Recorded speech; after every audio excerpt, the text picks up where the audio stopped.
The Origins album is 880 South's tribute to a piece of their musical history.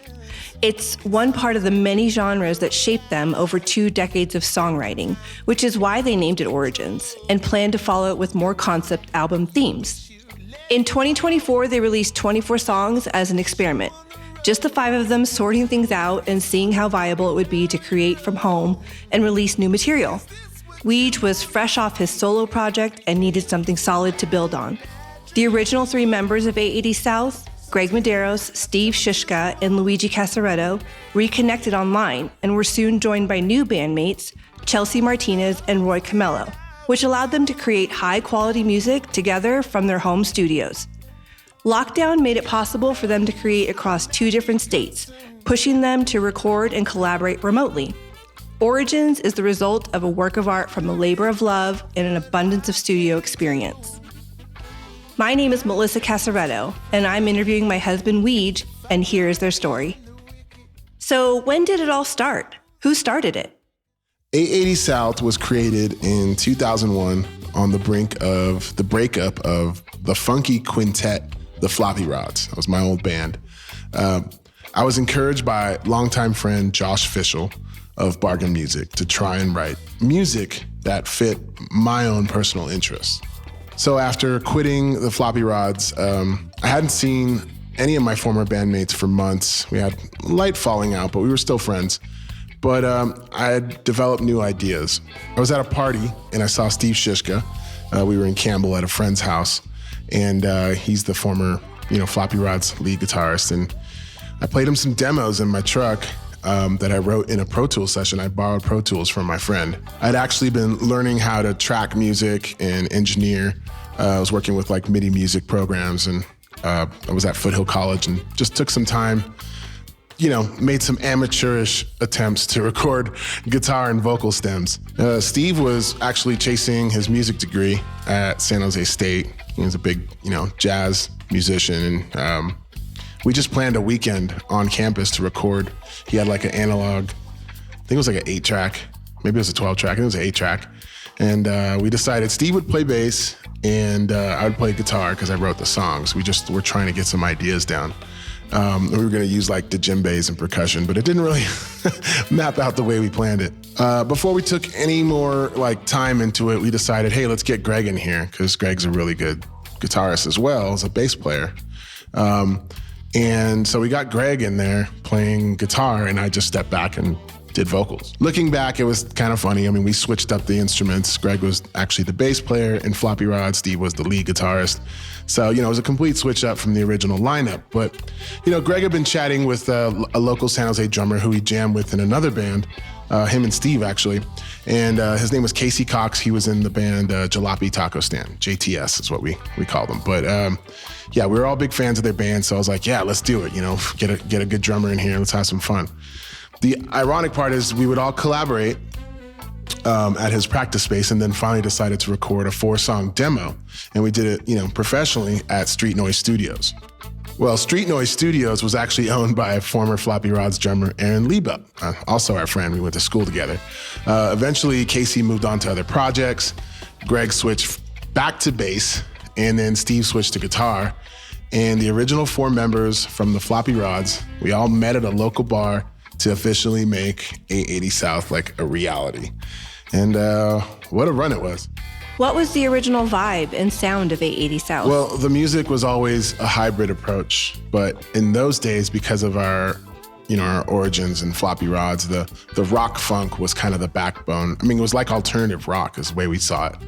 But reggae and soulful funk, were like the lead horses on the chariot, but it was always rock that was the backbone. We were all influenced by rock music. So the band would always get dubbed into a reggae rock subgenre, but always considered themselves alternative rock. That's just how we saw it. Someone in the local San Jose newspaper, the Mercury News, called us reggae on steroids, but none of us were actually on steroids, but I understood the notion. But musically, the challenge was connecting genres and infusing our own influence of like jazz, rock, funk, and ska and reggae. What were some first era struggles or key points?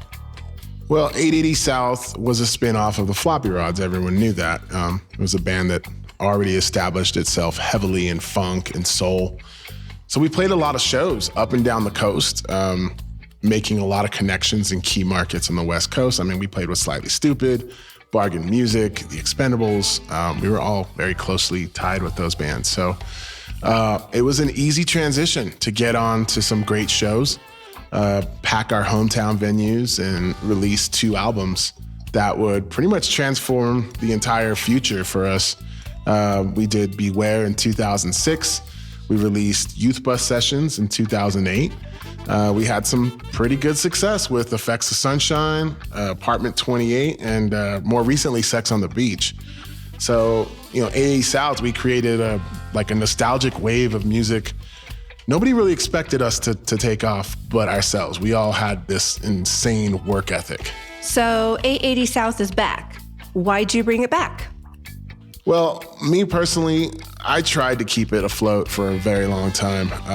The 880 brand was just, it kept going and people kept coming to shows, so it was never like a lack of interest. I was going through a lot of changes, having my first child and, working in tech. So it was just like there was a lot going on in my life and I felt really spread thin. So, right around 2010, Steve left the band. He just lost interest in it. There's some stuff going on. And eventually I just gave up trying to keep it going. Keeping that flag flying was really hard. Later on, I'd keep trying to do stuff. Greg and Aaron came in and out of the band a few times. Greg quit and then he came back. Aaron quit and then came back, but played like a sub. He didn't really want to rejoin the band. But we also added Brandon Valaka on guitar, which was a heaven sent, because, replacing Steve was super difficult at that time. And we were grateful for that. But when Greg came back, we always had these little side projects and things we wanted to try. I had done a few shows with the new band members. We had brought in a lot of local guys and tried to find ways to really beef it up. We even toured with the Hold Up, created a side band called The Year, and it just was never hitting on what we originally started. It just never materialized. But there was some good stuff. There was some good years. But, working with Dub Rock Records for a while, my buddy Clev was involved. I created the Weege brand because I was just like, I'm going to stop 880 South. I just don't feel like I can do anything with this anymore. I was just kind of, I don't want to say I was disenfranchised. I just felt like it was hard to get out of the shadow of my own creation. And I just wanted a fresh start. So Greg got involved with me and we were just like the 2 songwriters. We called it Weege just because we really couldn't think of a name. I'm like, let's just use our nickname. Cool, done. And we took that experimental home studio approach. It's kind of like the early stages of kind of what we built. And then, that went further, but we released 2 albums and we did like this real digital experience. It's just never turned into a band, But when I moved to Colorado around 2016, 2017, I started working with other musicians here in Colorado. And in 2019, I actually had Greg fly out right before the COVID era of changes kicked in. And we recorded about 8 songs for the Weege band. I call it the Weege Project or whatever. And that was here in Pueblo, Colorado. Anyway, I didn't know where this was going to go. I didn't know if it was going to become a band. I just started writing with a drummer. His name was Mark LeBlanc Jr. And we started developing kind of this album. So it was great to have Greg back because we definitely had some of those nuances that 880 South had. And, we developed this album, but we only had 8 songs. So I was like, I'm going to write 2 more songs. So this is kind of where it got tricky because Greg was back in California. And, this is kind of when COVID's happening and like traveling was kind of a pain in the ass. So I wrote 2 more songs and we decided he can just do them from his home studio on Logic and we would play with presets and figure out how to get it to match, the tone and stuff. So this is kind of where I learned a lot in Mark's studio. And this was kind of, to me, the first signal that running a studio production remotely was actually a viable thing. And, around the same time, Chelsea was in the Weege band and she was developing horns with Phil Ortiz Gonzalez. And we had been working on a follow-up album And the band thing kind of started to dissipate and we lost a little bit of momentum. So I was kind of frustrated. I decided, you know what, whatever it is I'm gonna do next, I'm gonna call it 880 South. I'm gonna bring the old name back. I'm gonna try and infuse some of the old style. And I brought Greg back into the studio. I invited Chelsea and Phil. Chelsea actually decided to join the band. And Phil just was too busy with other projects. So it was just me, Greg, and Chelsea. And we started this whole new era of songwriting. It was awesome. In those same months, Greg would connect with Steve Shishka again. And we all started talking through like WhatsApp and we did a couple of Zoom calls. It was hilarious. It was like old times, like nothing had changed. So suddenly the opportunity to reunite the original band was becoming like a reality. So I connected with Adam Patterson, my old buddy from the Expendables, and I said I need some help mixing and mastering some tunes. And in the same process, he taught me a lot of things. So I started learning how to mix music. But he ended up mixing our first single as the original band. It was called Puzzles. And in that same year, I was like, you know what? I have so much music on the shelf. Let's go. Let's just write like crazy. And it didn't matter who was really involved. It was usually just the core was myself and Greg, and sometimes Chelsea, sometimes Steve would be on a track. We got our old friend Kevin Higuchi on drums for a few songs. So we dropped 24 singles in 2024. It was a little haphazard, but in the spirit of experimentation, we achieved that goal and brought relevance back to that 880 South brand. And in the same year, we were asked to perform like at a festival in Craig, Colorado. We're like, you want to do a show? Like, screw it. Why not? We're having fun. So I had booked a drummer, like a session drummer who I've played with in the Weege band before. And turns out he couldn't do it at the last minute. So we invited his sub, Roy Camello, who ironically I'd been stalking years before for the Weege band. I've been trying to get him in the band. And it just worked out beautifully. We played these shows and we booked 3 more shows after that. Okay, so who exactly is in the band now? So we did a little mini tour with Roy, and this is, we were just kind of like, hey, you want to play with us? Since, you're working on some music with us, because he was really into it and I was really into it. And it worked out perfectly. We did the Northern California run, and then Roy officially joined. I was like, sweet, we have a band again. We're a 5-piece. And then on that same tour, I invited my friend Cole Thorne to come out and play percussion and keys and help me with vocals because, I like having all those layered harmonies. So we just added Cole recently, and she'll be on that next album. So 880 South is currently made up of 6 people. Myself, Luigi Casaretto on vocals. I play guitar, I play some keys. Greg Medeiros on bass, Steve Shishka on guitar. He plays mostly leads, but he also plays some rhythm. And then Chelsea Martinez plays horns, and I mean all of them, right? She also does some backing vocals. Sometimes she'll pick up some percussions when we're doing it live. And like Chelsea actually was supposed to do all the vocals, backing vocals, and Cole as well. But Cole was traveling, just the schedules didn't line up. We do have Chelsea doing backing vocals on a song called Shaken with her wife, Karen. So it's pretty cool. We have we have something dialed in. We're just gonna have to get a little more organized in the next album to make it all, stick. Then we have Roy Camello on drums and a little bit of percussion. And then recently added Cole. So she's like the auxiliary vocal percussion player. Sometimes she'll grab the keys or whatever it takes. We're just always kind of mixing it up. How is this band different now? Like, what's changed in life, in your approach? The safe answer is a lot. Sonically, a lot. But it's more so that we're all wiser and a little more crafty. And the truth is, we're more mature as songwriters, but not that much. I mean, we still goof around. But our songwriting reflects that positive energy and growth, and we take a self-serving approach. Sounds weird to say it like that, but we do. That's how we develop our songs. It's for us. We only really aim to please ourselves, and we like to impress each other, of course, but we feel lucky to even have fans who appreciate this approach. And just understanding we're only trying to impress ourselves. And we've been doing this long enough. Like, hopefully that doesn't make us seem like altruistic in nature, but life is short, and some of us have full-time jobs.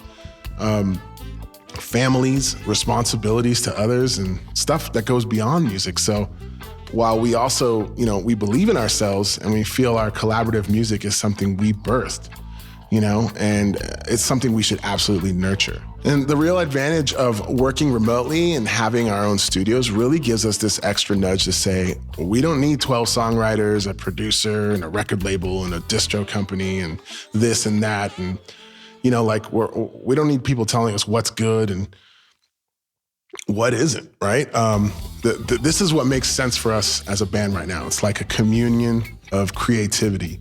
And we harbor all of these resentments and rejections from over the years because we've been through a lot. And we convert them into something beautiful and positive, and we take real pride in that.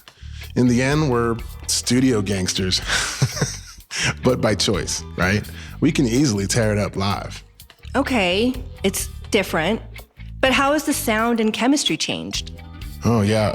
Original 880 South had that alternative rock edge, as I mentioned before, and as a 4-piece, we were always really hammering it, like killer transitions, great transitions and solid, deep pockets. But, it was because we were a 4-piece, we had to make up for a lot of, emptiness. So the vocals were more power driven and beltish. The lyrics were kind of immature, but trying to be mature sometimes. I was still kind of a young guy.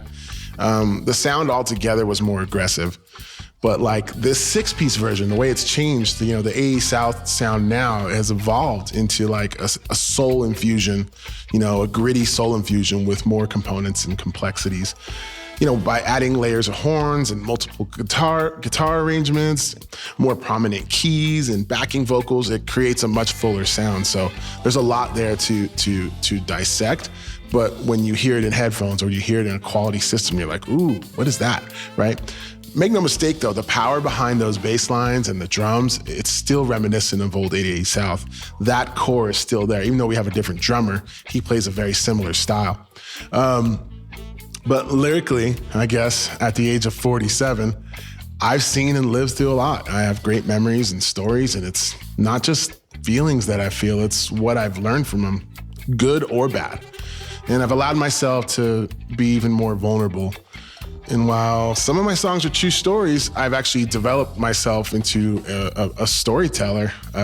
Others can just be great stories or concepts that people can relate to or heal from. So it's not always a true story. It's always some concept that I'm building or some kind of infusion to empower people. That's where I write from now. But I still like to have fun. I still love love making. I love love songs. So that's not going away anytime.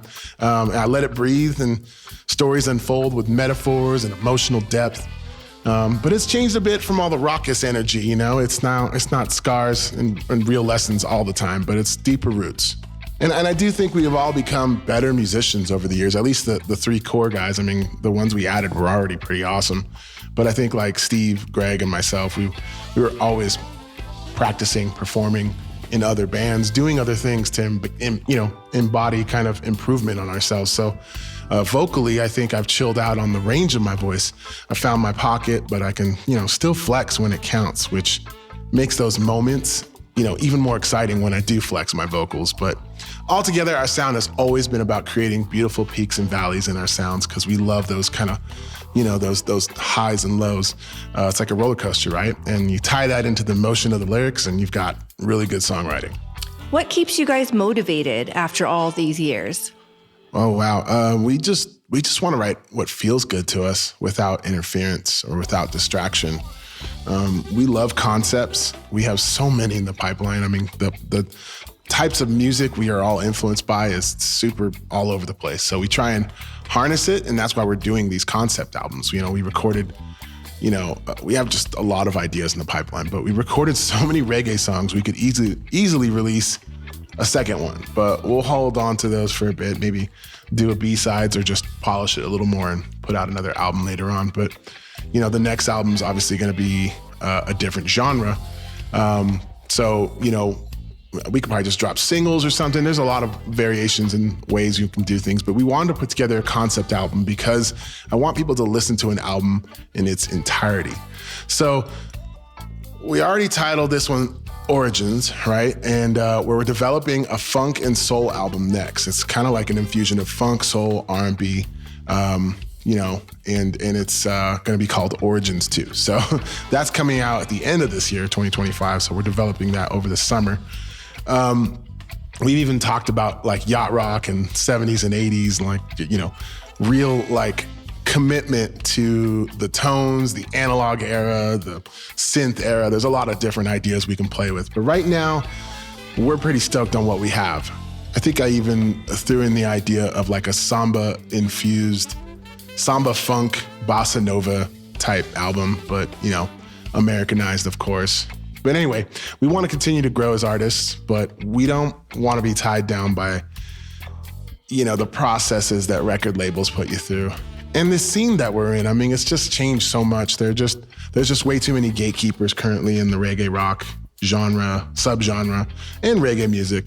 So we've come this far with like no budget, little to no budget. We have a little bit of money, but so, you know, for us, it's like, what happens when we actually try and actually put an effort, like, you know, and get organized? A lot can happen. I mean, we climbed to 50,000 monthly listeners in less than a year. And it's a big deal to us. Like, that's globally amazing. Some real people who discover us and support us across the country, across the seas, they're into us. And we're so lucky to even have that in our life. At this point, we've lived some pretty full lives, so we're not scared to experiment. We've already fallen on our faces a few times, so, you know, what's the big deal? That ain't nothing to us. Let's just keep trying, you know? So what's the concept behind the Origins album name? Well, you know, again, a tribute to our history in music is critical for me. I think at least having one part of the many genres that influences is critical. So this was our starting point. This is always something that Greg and I talked about for years. And that's why we're titling it Origins. It's our history. And, you know, our next album's Origins 2. So, you know, maybe that's not very original. Maybe we're ripping that off from like Led Zeppelin or something. But like for us, that works, you know? And like when you think of the 24 songs we've released in 2024, it was fully experimental. And it was just the five of us figuring each other out. You know, I was coming off that Weege project, looking for like consistency and dedication. And, you know, I think, you know, when you look at the playlist of those 24 songs, there's some had Steve on them. Sometimes he wasn't on them. Some had, you know, horns from Chelsea. Sometimes we did synth horns.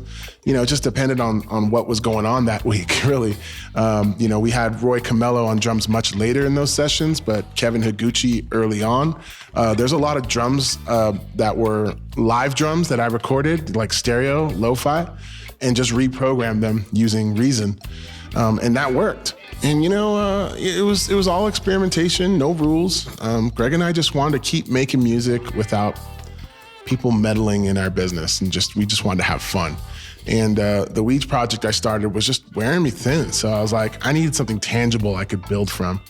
And having the 880 South name back was like, it was already an established name. Like, I don't know why I left it. I should probably tell Clev, thank you for telling me that, because for years he'd be like, don't change the name, just, you know, do whatever you want with your name. So my mistake, I came back, I changed my mind.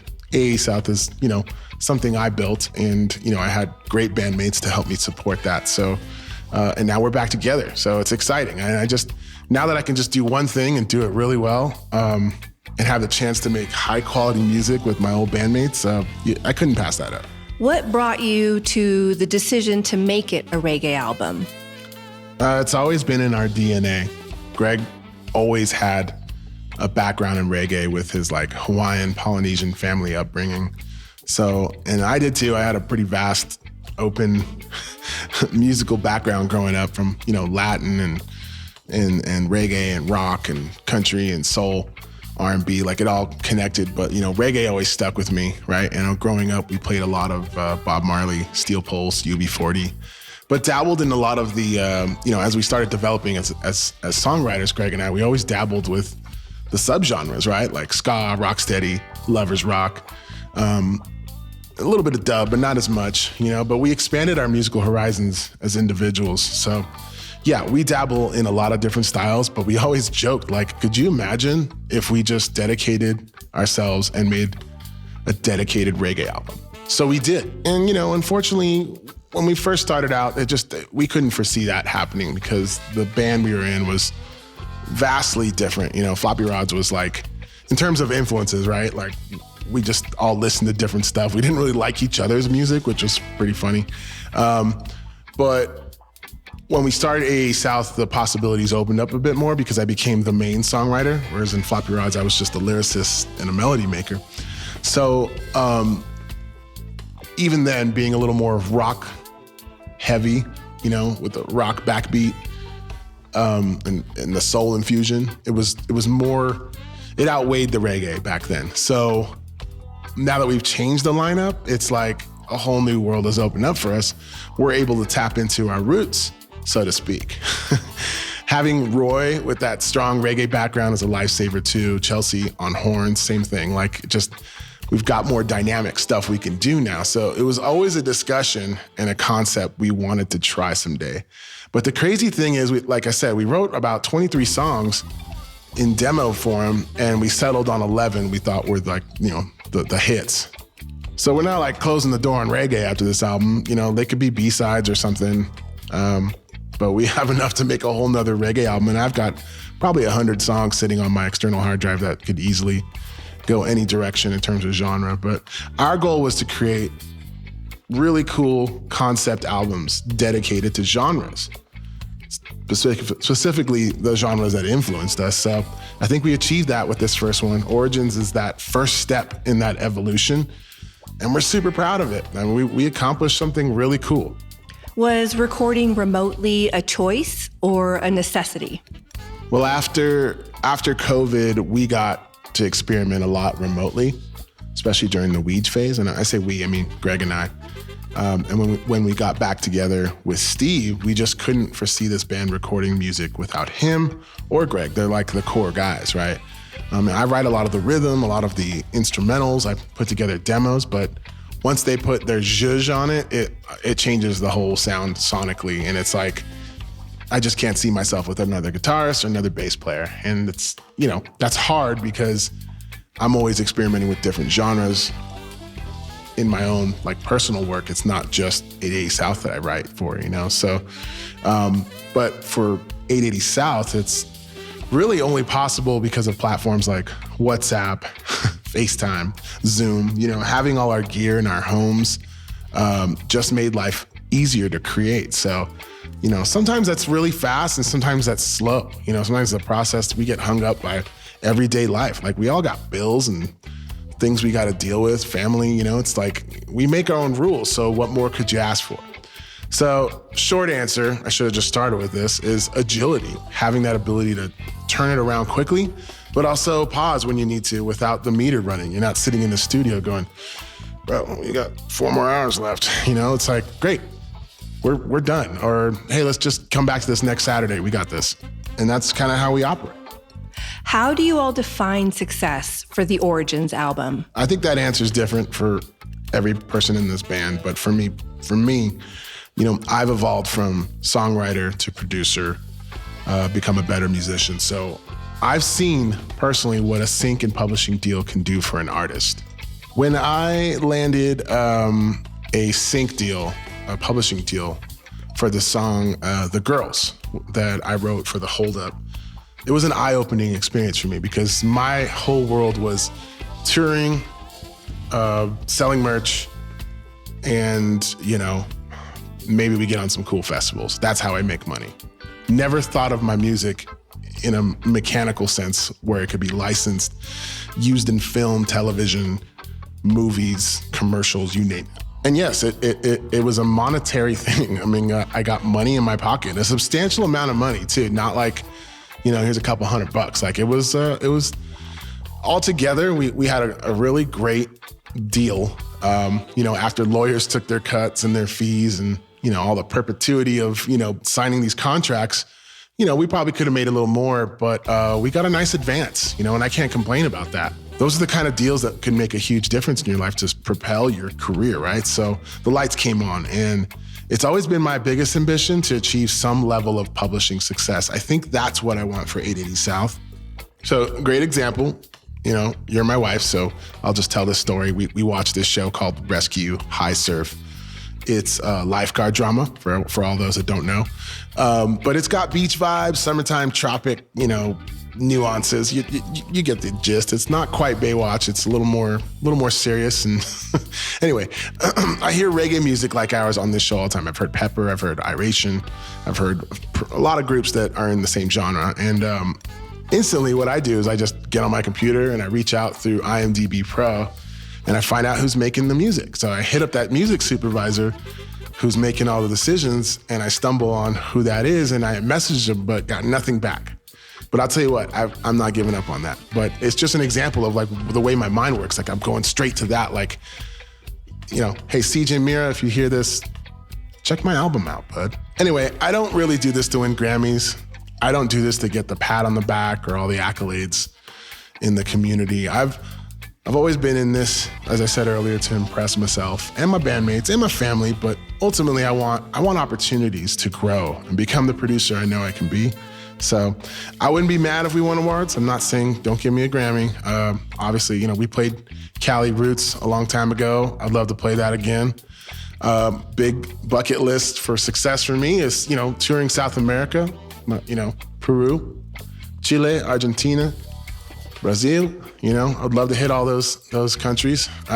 Japan, Australia, like that's where a lot of our fans are. And we always planned, like, let's get out of the US and let's get into other markets. So for everyone in this band, success means a whole lot of different things to a lot of different people. So for me, when I get fans who like I've never met asking me questions on TikTok or discovering us through, UGC using our songs, like that's a huge win in my book. That to me is a huge indicator of success. I do think our longevity and our ability to stay somewhat relevant with like no marketing or budgets to tour it's miraculous and already for me a huge success. So now if we could just blow that up 100 times, 100x, give it to us. We'd be happy, we'd be comfortable, and I deem that success. But even the micro success is important. And what's next for 880 South? Well, like I said earlier, Origins 2, it's going to be a dedicated album focusing on our groove-laden influence, such as, funk, soul, R&B. It'll be more multi-dimensional than the reggae album, I think, because the genres in funk and soul and R&B can go so many different directions. They can spread out pretty far. And so it can in reggae as well, but we kind of had an intention with the reggae album. This one, between all of our natural influences we grew up with and our own writing styles, it'll be a pretty crazy collaboration because, it goes all over the map. I mean, like thinking me personally, like Otis Redding, Sam Cooke, Jamiroquai. I'm just thinking of all the bands we all listen to: Earth, Wind & Fire, Marvin Gaye, Steely Dan, Prince, Tower of Power, and of course the Chili Peppers. We grew up on them. So, we're leaving no stone unturned. We're ready. Let's go. If you want to learn more, check out their website at 880south.com and give them a follow on their socials like Instagram, TikTok, and X.